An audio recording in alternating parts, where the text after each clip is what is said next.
Ni katika harakati za kiutume kuangazia matukio mbalimbali kuhusu kanisa langu. Na katika uwanda wa safari za tai utasikia kambi la vijana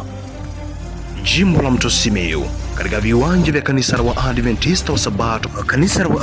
wa Sabato Itubiro wilayani Itilima, ikiwa ni yapata zaidi ya kilomita 4 kutoka mjini Bariadi na ni mwendo wa zaidi ya dakika 15 kwa 10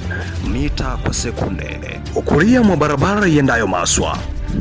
ikiwa ni yapata mita 900 kutoka barabarani hapo, zaidi ya 10 mita kwa sekunde. Na katikati ya hema utasikia sauti.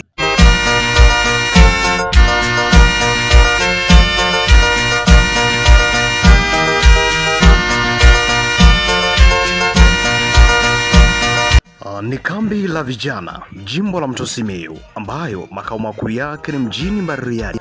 na ikiwa tarehe 14 mwezi wa 6 mwaka 2026 siku ya Jumapili. Kambi hili lilithimikwa hapa katika viwanja vya kanisa la Waadventista wa Sabato Itubiro, likiwa na takribani ya watu wapatao 800, na huku wakipiga kambi kwa ajili ya biashara, mafundisho mbalimbali ya nishani, lakini pia kuwafundisha stadi mbalimbali za kimaisha na kuwafanya vijana hawa kuendana na misingi ya kiimani na kubaki katika muhimili wa Kristo.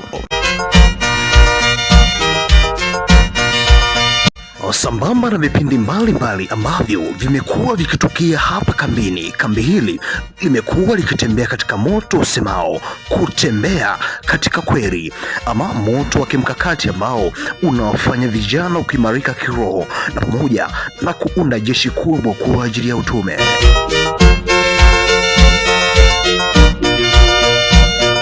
Na huu ni mpango madhubuti ama mpango wa kabambe wa idara ya vijana katika ngazi ya jimbo, kuhakikisha kuwa vijana hawa wanapata mafundisho yaliyo bora kulingana na umri wao ama madarasa yao pamoja na madaraja ya kimaisha.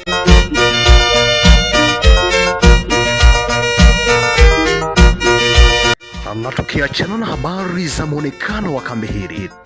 ilikuwa ni mnamo tarehe 14 ya mwezi wa 6 mwaka 2026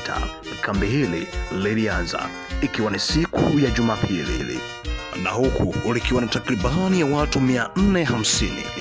ikiwa ni mwendo wa zaidi ya siku 6 ama takribani ya siku 7. Tutapiga kambi katika eneo hili la kihistoria katika misheni ya